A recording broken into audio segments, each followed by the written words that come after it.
Vamos à leitura do texto bíblico.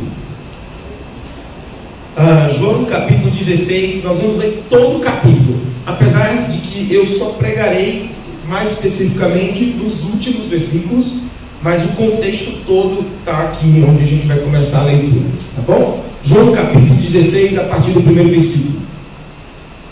Diz assim o texto, eu estou lendo na versão NA, Nova Almeida atualizada. Diz assim o texto: falo essas coisas para que vocês não se escandalizem. Eles expulsarão vocês das sinagogas, e até chegará a hora em que todo aquele que os matar pensará que com isso está prestando culpa a Deus. Isso farão porque não conhecem o Pai, nem tampouco a mim. Mas eu estou falando essas coisas para que, quando chegar a hora, vocês se lembrem de que eu já tinha dito isso para vocês. Eu já tinha dito isso para vocês, lembrem-se, tá? Guarda essa palavra. Quando chegar a hora, eu quero que vocês se lembrem que eu já tinha dito isso a vocês. Eu não lhes falei isso desde o princípio, porque vocês ainda não estavam prontos. E eu ainda estava com vocês. Mas agora eu vou para junto daquele que me enviou. E nenhum de vocês vai me perguntar: para onde o Senhor vai? Pelo contrário, porque eu lhes disse essas coisas. Pelo contrário, porque eu lhes disse essas coisas, a tristeza encheu os vossos corações. Mas eu lhes digo a verdade: é melhor para vocês que eu vá, porque se eu não for, o Consolador não virá para vocês. Mas se eu for, eu o enviarei a vocês. Quando ele vier, convencerá o mundo do pecado, da justiça, do juízo. Do pecado, porque eles não creem em mim. Da justiça, porque eu vou para o Pai e vocês não me verão mais. Do juízo, porque o príncipe deste mundo já está julgado. Tenho ainda muito para dizer para vocês, mas vocês ainda não aguentam ouvir. Porém, quando vier o Espírito da verdade, ele os guiará em toda a verdade. Ele não falará por si mesmo, mas dirá tudo o que ouvir e anunciará a vocês as coisas que estão para acontecer. Ele me glorificará, porque vai receber do que é meu, e ele anunciará isso a vocês. Tudo que o Pai tem é meu, por isso eu disse que o Espírito vai receber do que é meu e anunciar a vocês. Um pouco e vocês não me verão mais, outra vez, outro pouco, e aí vocês me verão de novo. Então alguns dos discípulos disseram uns aos outros: que venha ser isto que ele está dizendo, um pouco e vocês não me verão mais, e outra vez um pouco e vocês me verão de novo, e eu vou para o Pai. E diziam: que venha ser isso, esse pouco, não compreendemos o que ele está nos dizendo. Jesus percebeu que queriam lhes fazer algumas perguntas, então o próprio Jesus disse: vocês estão discutindo a respeito do que eu acabo de falar para vocês. Um pouco vocês não me verão, mas outra vez um pouco vocês me verão de novo. Em verdade lhes digo que vocês vão chorar, vão se lamentar, mas o mundo até vai se alegrar. Vocês ficarão tristes, mas a tristeza de vocês se transformará em alegria. A mulher, quando está para dar à luz, fica triste, porque sabe que chegou a sua hora, mas depois de nascida a criança, já não lembra mais da aflição, da dor, pela alegria de ter trazido alguém ao mundo. Assim também agora vocês estão tristes, mas eu os verei outra vez, e o coração de vocês ficará cheio de alegria, e ninguém poderá tirar essa alegria de vocês. Naquele dia vocês não me perguntarão mais nada. Em verdade lhes digo que se pedirem ao Pai alguma coisa em meu nome, ele lhes concederá. Até agora vocês não pediram nada em meu nome. Peçam e receberão, para que a alegria de vocês seja completa. Essas coisas eu falei a vocês por meio de figuras, mas vem a hora em que não falarei mais por meio de figuras, mas falarei a vocês claramente a respeito do Pai. Naquele dia vocês pedirão em meu nome, e eu lhes digo que pedirei ao Pai em favor de vocês, porque o próprio Pai os ama, visto que vocês me amam e creem que eu vim da parte de Deus. Vim do Pai e entrei no mundo, mas agora eu deixo o mundo e volto para o Pai. Então os seus discípulos disseram, agora o Senhor está falando claramente, e não está empregando nenhuma figura. Agora vemos que o Senhor sabe todas as coisas, e não precisa que alguém lhe pergunte nada, por isso cremos que o Senhor veio de Deus. Então Jesus respondeu, só agora vocês creem? Eis que vem a hora, e já chegou essa hora, em que vocês serão dispersos, cada um para a sua casa. Vocês até me deixarão sozinhos, mas saibam que eu nunca estou sozinho, porque o Pai está comigo. Eu falei essas coisas para que em mim vocês tenham paz. No mundo vocês passam ou terão aflições, mas tenham coragem. Eu venci o mundo. Que o bom Deus nos guie na mensagem e na exposição dessa palavra. Amém. Irmãos, eu quero meditar com vocês sobre o Evangelho de João, no capítulo 16. Eu quero deixar um tema aqui para vocês. A coragem que Cristo nos dá nos permite enfrentar os sofrimentos do mundo cheios de paz. Se vocês esquecerem alguma coisa da mensagem, eu queria que vocês lembrassem disso. O capítulo 16, entre muitas lições que nós podemos abstrair daqui, entre vários detalhes, entre a riqueza infinita de aprendizado, hoje eu queria compartilhar com vocês essa palavra. Esse é o tema da mensagem de hoje. A coragem que Cristo nos ensina nos prepara para enfrentar as dores do mundo cheios de paz. Amém? Lembre disso. Se você trouxe papel, caneta, anote. A coragem que Cristo nos dá nos prepara para enfrentar as dores do mundo cheios de paz. Ele nos avisa que o mundo nos presenteará com aflições, perturbações, dores, perseguições. E ele nos avisa isso para que fiquemos em paz. E depois ele diz, tenham coragem. Tenham coragem. E eu quero expor para vocês o significado dessas últimas palavras do capítulo 16. Mas antes, quero lembrar vocês que o Evangelho de João é riquíssimo para você entender um pouco mais sobre a pessoa e a obra de Jesus. O capítulo 1 começa com o evangelista dizendo que no princípio era o verbo era Deus, o verbo estava com Deus, e por meio desse verbo, ou seja, do próprio Deus, tudo o que existe foi feito. Através da palavra, aquilo que não existia passava a existir, porque o verbo era Deus, e nada do que veio a existir teria existido se o verbo não tivesse criado. E aí João começa apresentando o verbo como sendo o próprio Deus. A palavra é logos. As pessoas que estavam ali, os gregos, inclusive os próprios judeus, que já viviam debaixo da cultura greco-romana, entendiam o que significava a palavra verbo, a palavra logos.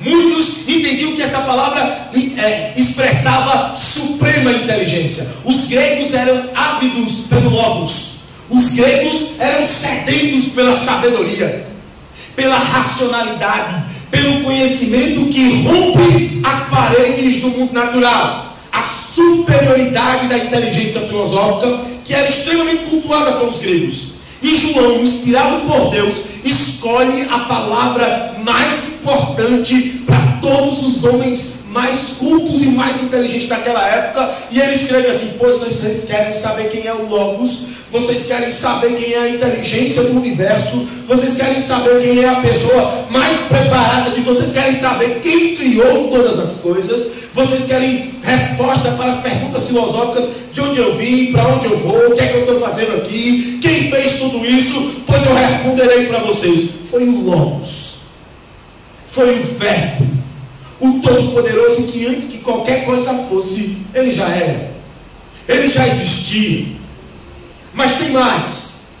Eu quero causar aqui uma explicação a mais para vocês que estão me ouvindo, ó gregos, ó judeus, ó bárbaros, ó povos de todas as nações, escutem o que eu vou dizer agora. Esse verbo não se satisfez em ficar apenas como verbo. Esse verbo chamou um homem chamado João Batista para anunciar a todos ao redor, a gritar bem alto com autoridade e dizer assim: o verbo está vindo para a terra.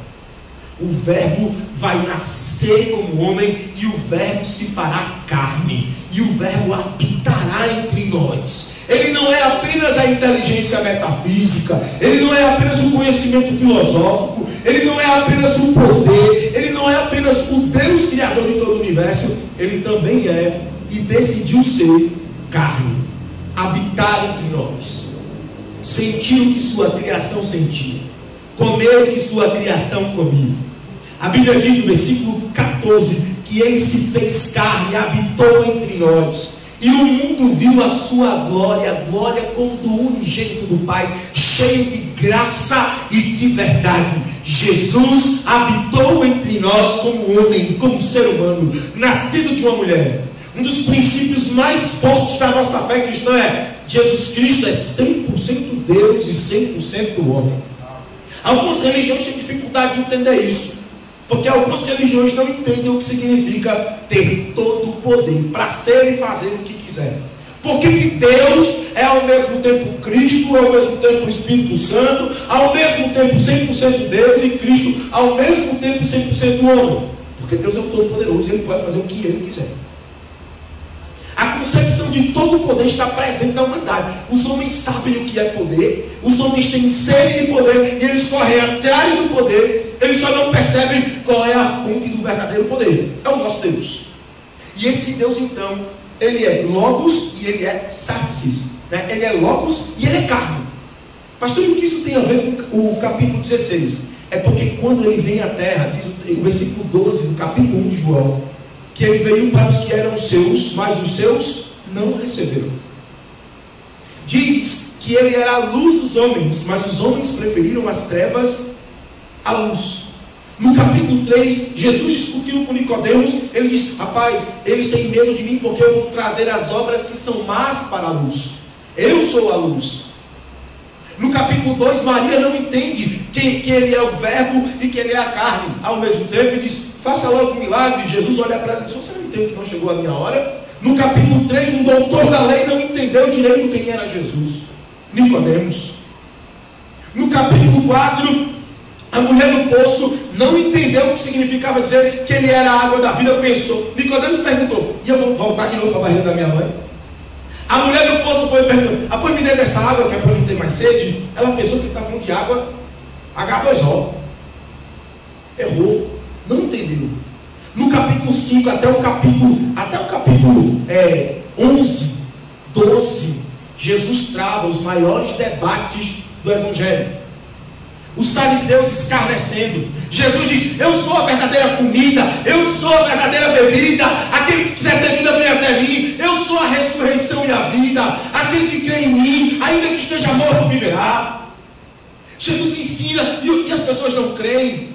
Eu sei, Jesus, que o Lázaro há de ressurgir no último dia. Jesus está falando: não, minha filha, mas porque as pessoas vivem como eu quiser que elas vivam, elas morrem como eu quiser que elas. Eu tenho autoridade sobre a morte, eu tenho autoridade sobre a vida. E Jesus vai caminhando sobre a terra, espalhando o seu poder, sua graça, sua autoridade. A obra redentora do Evangelho de Deus estava sendo pregada através da pessoa de Jesus Cristo. Quando chega no capítulo 12, ele começa a anunciar que ele será morto. Ele começa a anunciar que ele será crucificado. Ele começa a preparar o caminho. E ele diz: amem uns aos outros, cuidem uns dos outros, para que o mundo creia que vocês serão meus enviados, para que o mundo creia que eu sou enviado do Pai. Chega no capítulo 14, ele diz: olha, eu estou indo para preparar muitas moradas para vocês. Eu estou indo porque eu sei que vocês vão passar por grandes lutas, vocês vão sentir a minha falta, vocês vão ser perseguidos. Mas olha, eu estou chegando aqui no capítulo 15. Eu quero dizer para vocês que vocês precisam frutificar na terra, que vocês precisam crescer, multiplicar, para que todo mundo entenda que vocês são meus discípulos e que não vai ser fácil. Como assim, Jesus, não vai ser fácil? Aí ele entra no capítulo 16 e diz: meus filhos, é o seguinte, eles perseguiram até a mim, vão perseguir a vocês também. O mundo vai odiar vocês porque odiaram a mim. Vocês serão expulsos. Vai ter gente que vai pensar que está fazendo a obra de Deus e vai perseguir vocês. Vocês serão rejeitados, dispersos. Vocês vão sofrer. Por amor de mim, vocês vão sofrer. Vocês lembram qual foi o primeiro diálogo de Jesus com Paulo convertido? Quando Paulo se converte, Jesus decide olhar para um novo convertido. Olha aí a estratégia de Jesus. Eu acho que é melhor que a nossa. Jesus pega Paulo, um novo convertido, e diz assim para Paulo: Paulo, eu te converti para que você saiba que é importante sofrer pelo meu mundo. O crente foi chamado para não ter medo do sofrimento. O crente foi chamado para andar no meio do sofrimento. E através do sofrimento, ele encontrar uma coragem que vem do alto, olhar para o sofrimento e dizer: mesmo em meio ao sofrimento, o meu Senhor me dá paz. Ele vai caminhando durante todo o capítulo 16, para chegar nos versículos 32 e 33 e dizer: chegou a hora. Ele estava falando da hora dele. Ele estava dizendo assim para os discípulos: eu vou dar um exemplo para vocês do que vai acontecer comigo. Vocês vão me abandonar. Vocês vão me deixar só. Vocês vão me trocar pelo medo e pela covardia de vocês. Mas não se preocupem, está tudo bem. Mesmo que vocês me deixem, meu Pai não me deixa só.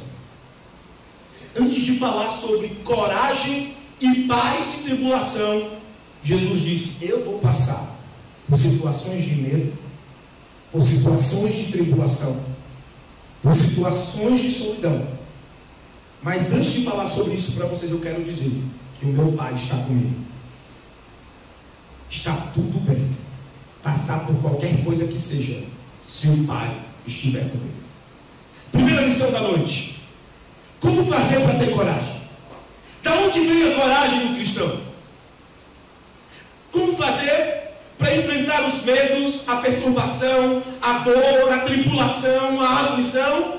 Primeira lição: certifique-se de que o Pai está com você. Convide o Pai para caminhar com você.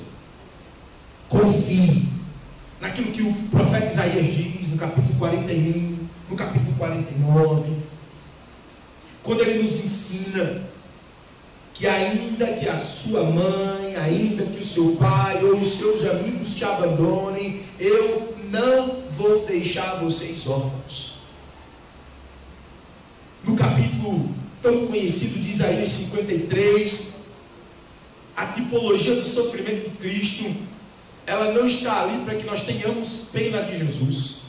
Ela não está ali para que a gente veja Cristo como um pobre coitado que foi crucificado, mas para que a gente tenha um modelo de encorajamento, para que a gente tenha um modelo daquele que nos salvou, porque Ele nos salvou atravessando a dor.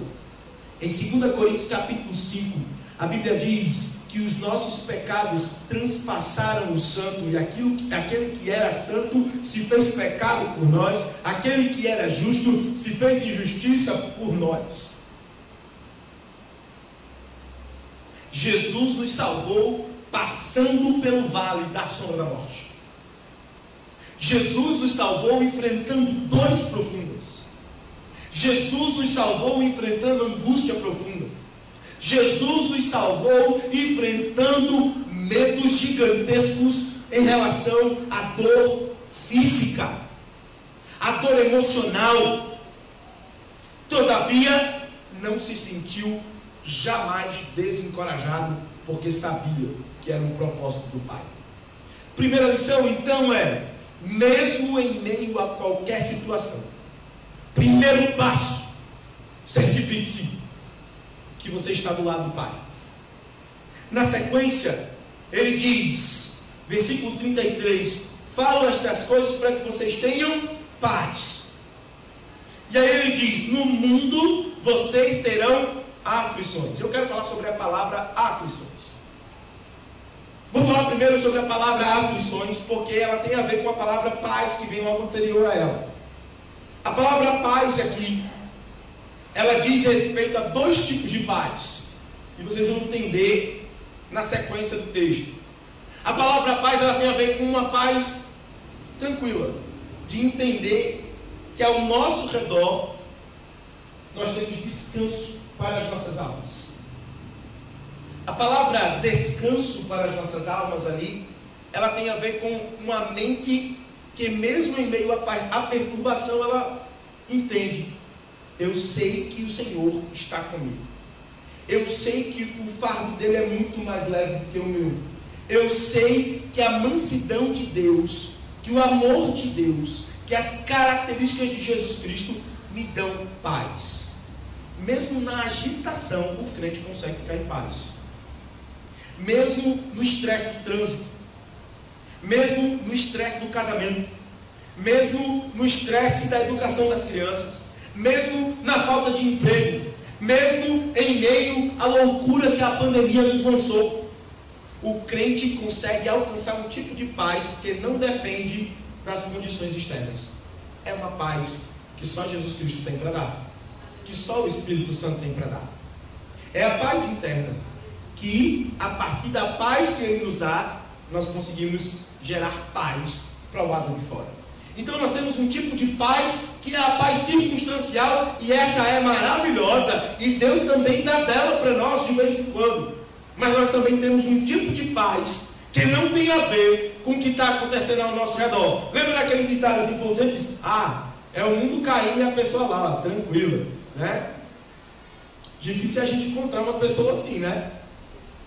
Queria eu ser assim.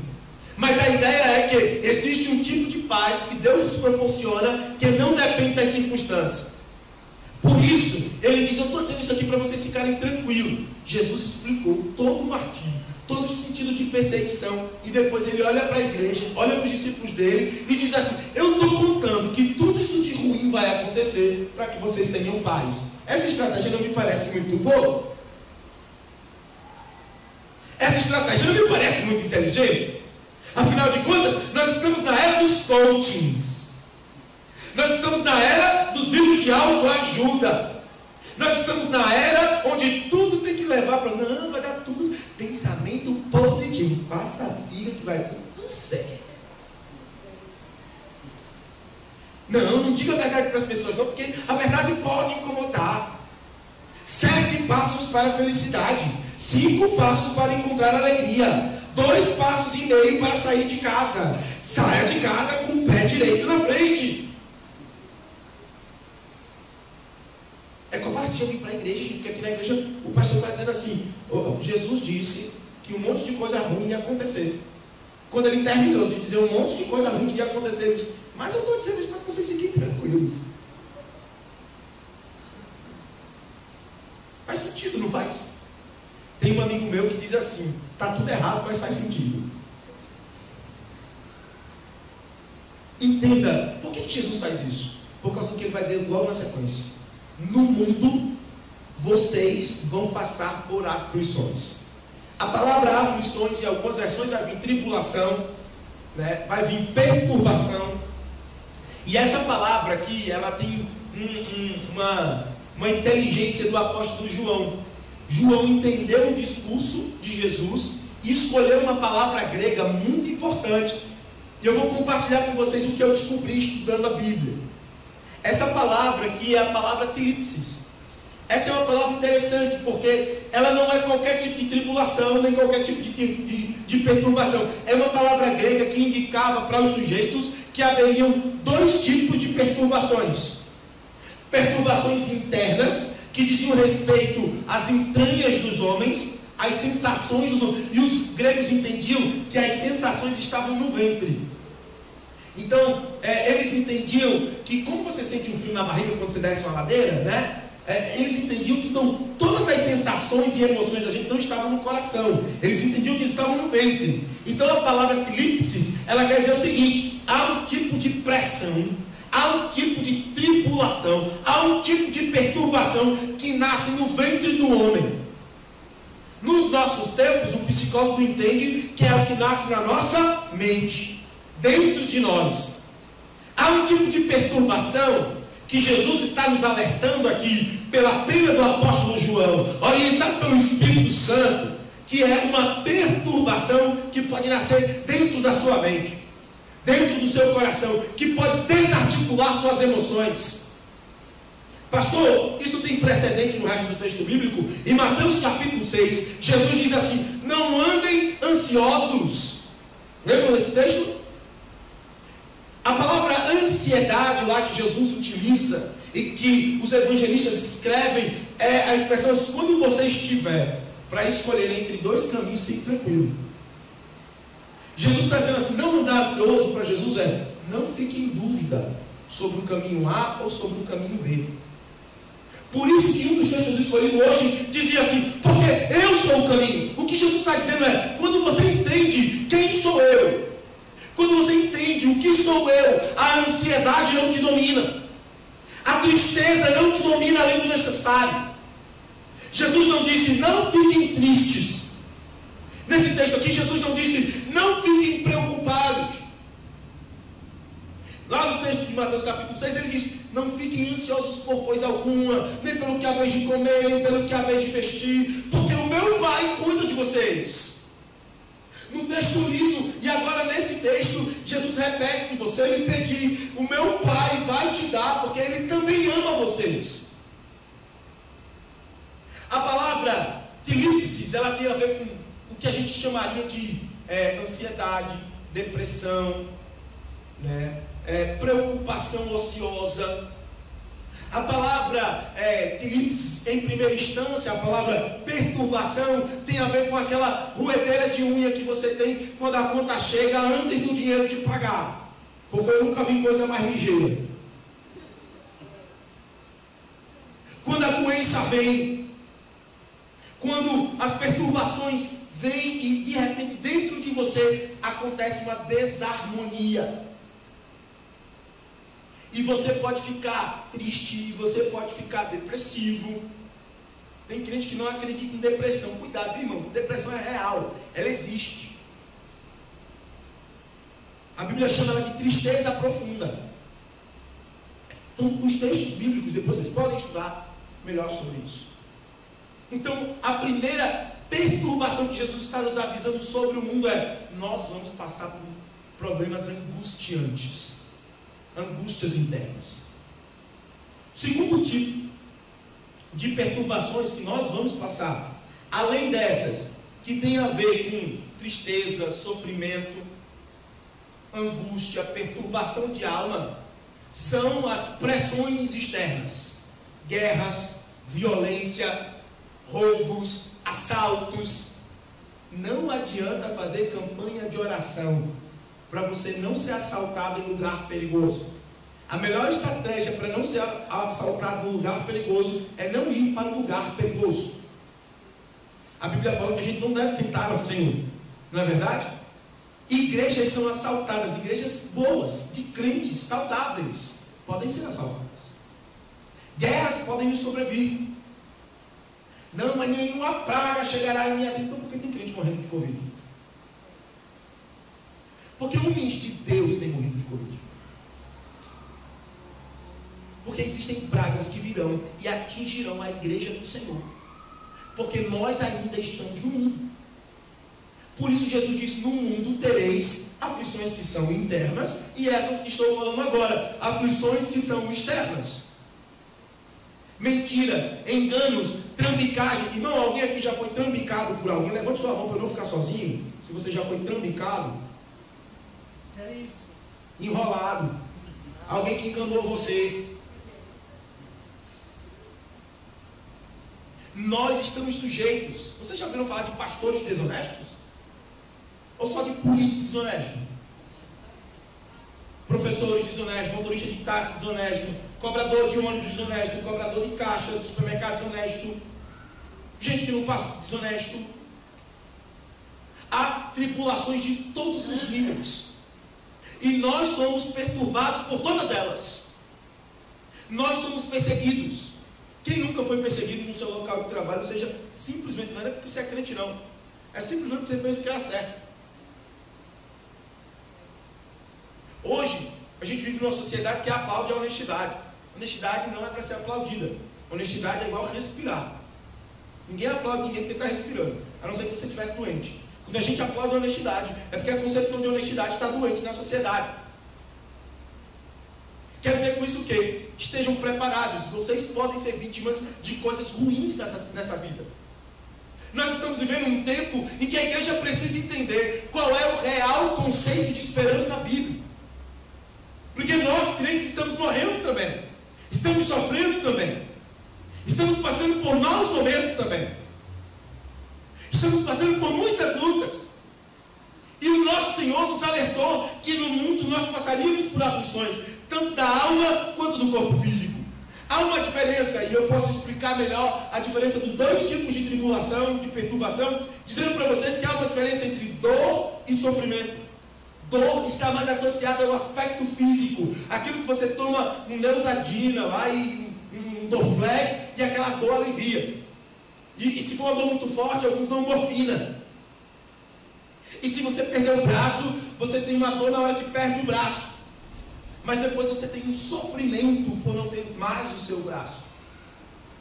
O sofrimento, ele não tem a ver com a dimensão física, e não há remédio físico para o sofrimento. A dor é a perturbação externa. É a dor de uma topada, simuladamente falando.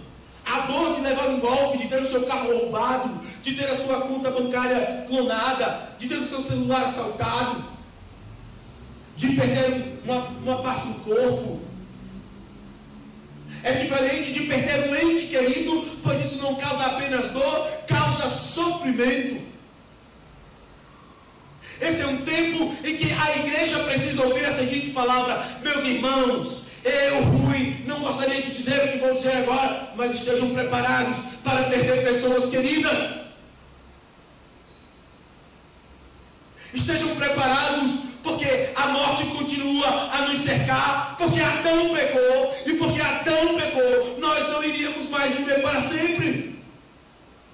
A morte está à nossa espreita. Jesus disse que Ele ainda não colocou debaixo dos seus pés todas as coisas, mas Ele está colocando debaixo dos pés dele todas as coisas. E é por isso que no capítulo 14 Ele diz: eu estou indo para o Pai. Mas para fazer o quê? Para colocar debaixo dos meus pés todas as coisas, para que a profecia feita a Adão se cumpra cabalmente, que é quando todas as coisas serão retomadas pelo nosso Senhor. E aí sim não haverá mais dor e não haverá mais sofrimento. Até que isso aconteça, preparem-se, porque no mundo haverá aflições. Amém? Porque no mundo haverá aflições. Esses dois tipos, as que perturbam a nossa alma e as que perturbam o nosso corpo físico, o nosso corpo social, as desonestidades, as corrupções, os enganos e engodos. Mas na continuidade Jesus diz assim: olha, no mundo vocês passarão por aflições. E aí nós temos uma pausa, mas na sequência ele diz: tenham coragem. Mas tenham coragem. Em algumas versões aparece a palavra ânimo. Tenham bom ânimo. Em algumas versões aparece tenham boa coragem. É porque essas palavras elas têm significado parecido em português. É porque a gente não sabe disso. Mas a palavra ânimo vem da palavra anima, que é a ideia daquilo que é animado. Existem coisas animadas e coisas inanimadas, coisas que têm vida e coisas que são sem vida. Esse microfone é inanimado, ele não tem anima, ele não tem ânimo.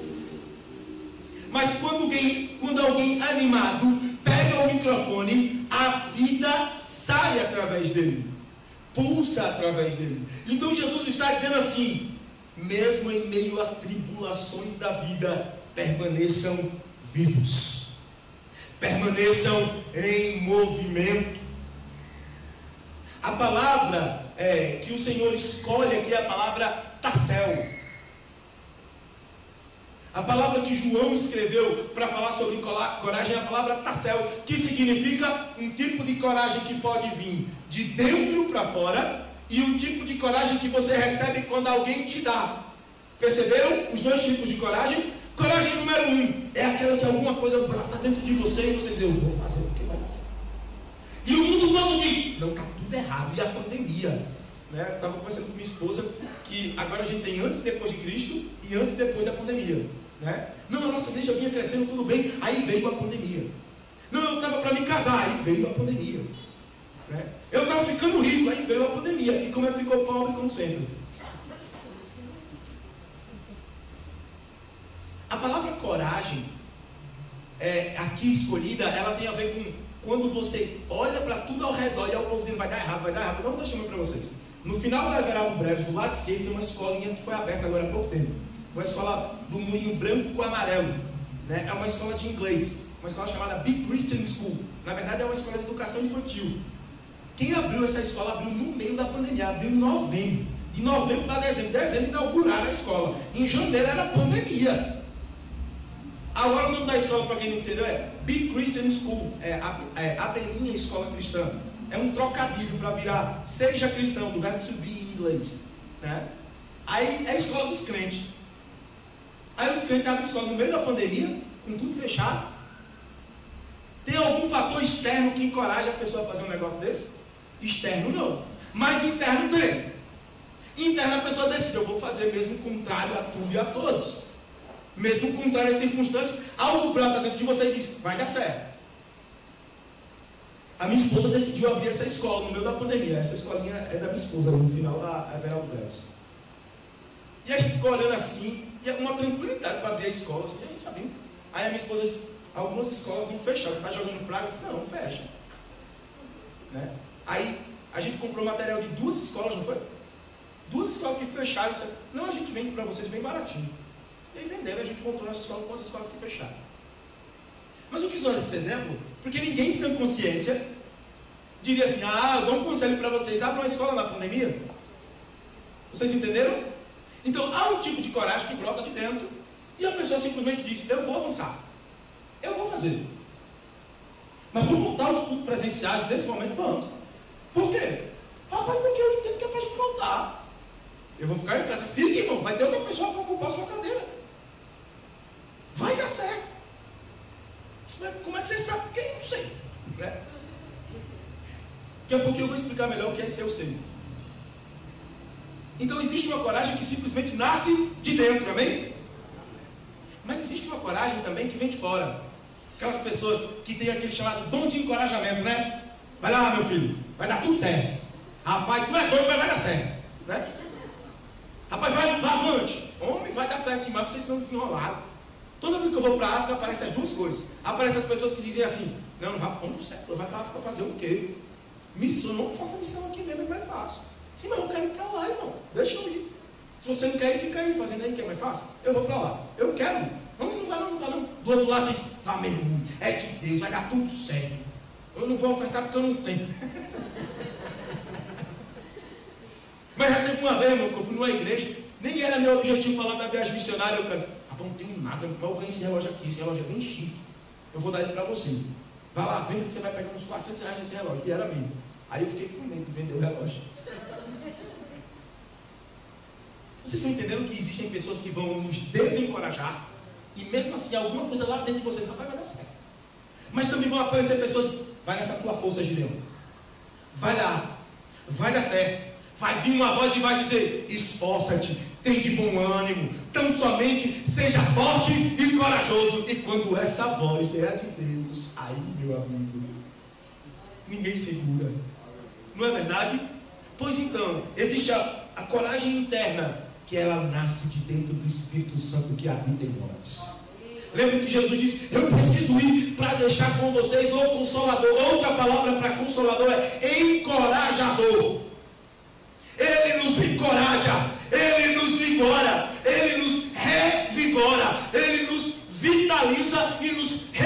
finaliza: o Espírito Santo de Deus nos encoraja de dentro para fora. Mesmo em meio ao medo, à perturbação, à aflição, algo brota dentro de nós, e esse algo é o Espírito Santo de Deus. Ele diz: vá, meu filho, não te desvia nem para a direita, nem para a esquerda, para você não ficar ansioso. Vá em frente, meu filho, porque eu vou te proteger. Eu sou contigo. Tão somente seja forte e corajoso. Isso brota lá dentro de nós. Há também o segundo tipo de encorajamento que vem externamente. Você olha para o texto bíblico e vê Jesus dizendo, pela pena do apóstolo João, dizendo assim: tenha coragem, porque se eu venci, eu vou fazer você vencer. Se inspire na minha coragem. Amém? Por isso, a coragem que Cristo nos dá nos enche da paz que excede todo entendimento. Quando a minha mãe estava prestes a morrer, depois de 1 ano e meio, doente, acamada por causa de um AVC monstruoso. Minha mãe era uma missionária, uma guerreira, uma batalhadora. Ficou em estado semi-vegetativo por mais de 1 ano, 1 ano e meio, sofrendo em cima de uma cama.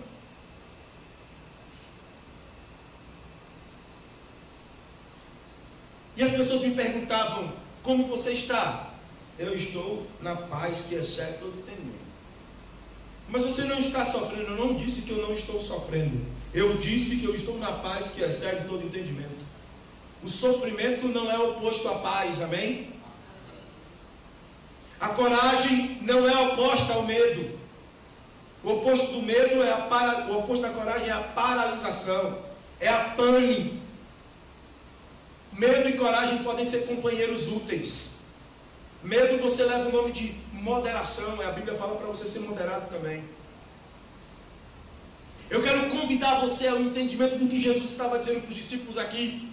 Vocês sabem o que diz no capítulo 17 inteiro? É Jesus orando ao Pai, porque a vida dos discípulos não seria fácil. A última fala de Jesus registrada por Lucas, em Atos capítulo 1, é Jesus dizendo assim: vocês vão receber poder ao descer sobre vocês o Espírito Santo, para vocês serem minhas. E a palavra testemunha ali significa mártires, marturia, para vocês serem meus mártires, ou seja, para vocês morrerem comigo. Em João capítulo 17, vocês podem ler quando chegar em casa, Jesus roga ao Pai, e ele diz assim: eu não peço que os tire do mundo, eu peço apenas que o Senhor os guarde nesse mundo. A história da igreja diz que quase todos os apóstolos morreram tragicamente, decapitados, esfolados, cortados à espada. Terá a oração de Jesus sido em vão? De forma alguma.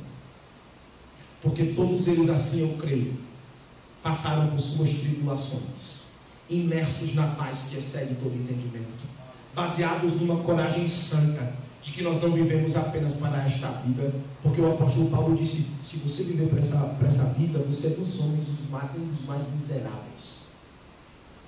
Nós somos encorajados a viver uma vida que atravessa o sofrimento, mas cheio de paz. Amém? Eu quero encorajar vocês, a encorajar o pastor da igreja de vocês. Eu não sei como vocês estão, obviamente eu não convivo com vocês. Eu não sei como que os auxiliares estão, obviamente eu não convivo com vocês. Mas eu sei que não foi difícil, não foi fácil para vocês passar por todo esse momento de pandemia como comunidade, como não foi para muitas outras igrejas. Mas eu quero dar essa palavra de encorajamento para vocês e para o pastor da igreja de vocês. Tenham um bom ânimo, tenham boa coragem. Jesus venceu. Pastor, mas e se eu não vencer? Não se preocupe, Jesus venceu. Mas e se eu perder? Jesus venceu. Mas isso significa o quê? Que no momento certo Ele vai compartilhar a vitória dele com você. Mas e se eu perder? Perde agora. Por isso ele disse, no mesmo texto ele continua, ele diz, em Mateus capítulo 11, ele diz assim: porque às vezes a gente perde, mas quem perder a sua vida por causa de mim, ganhará Com Cristo jamais perderemos. Com Cristo jamais estaremos em baixa. Quando eu olhava para minha mãe na UTI e eu vi o corpo dela sofrido, machucado, eu estava no mestrado de teologia, estudando o livro de Apocalipse, e eu via minha mãe deitada naquela maca, e Deus falou claramente no meu coração, através do texto bíblico, aquele encorajamento que vem de fora, que coincide com a paz. Eu disse: isso aqui não me permite ter raiva de Deus. Eu tenho raiva do pecado, isso é consequência do pecado na humanidade. Mas uma palavra me encheu de coragem. Aqui eu vejo, pelos olhos da fé, minha mãe com o corpo glorificado. É tempo de a igreja divulgar a palavra de esperança.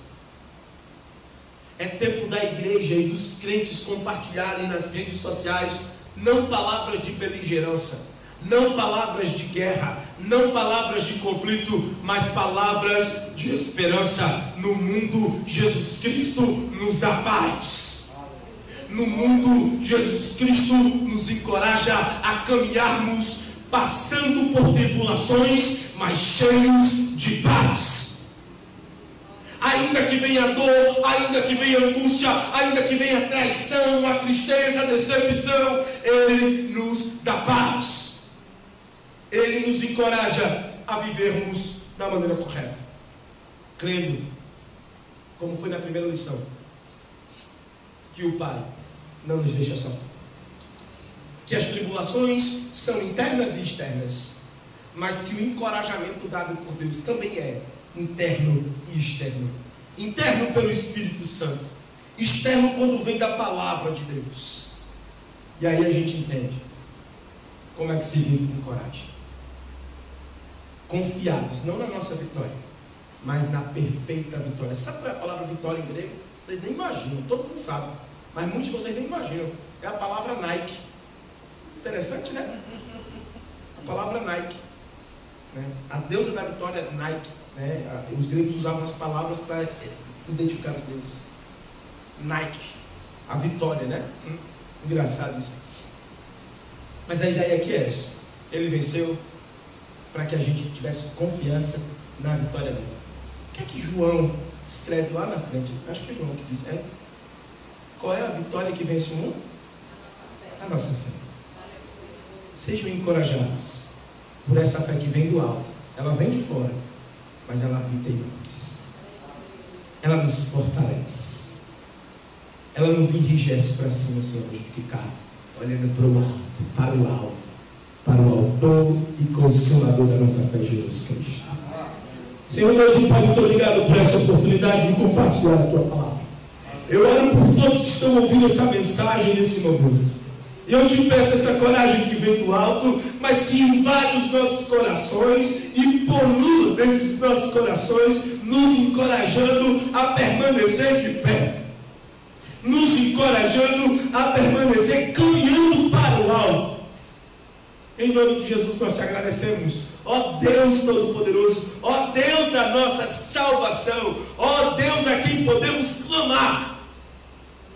Eu te peço, Espírito Santo, encorajamento para essa comunidade, para os ministros de louvor, para os homens e mulheres, para todos os líderes de ministério, para o pastor dessa igreja, para a família pastoral dessa igreja, para os irmãos que são auxiliares dessa igreja. Senhor, derrama a tua coragem nesse lugar, derrama o teu bom ânimo nesse lugar, derrama gozo, paz, alegria, estratégia, Pai, para que eles caminhem nesse lugar, investidos da autoridade, da alegria, da coragem do nosso Senhor Jesus Cristo e da presença do nosso Pai amado, para que assim eles enfrentem tanto as tribulações internas quanto as tribulações externas, mas cheios da coragem que invade os nossos corações, para que a gente continue crendo na vitória do nosso Senhor e Salvador Jesus Cristo. Amém.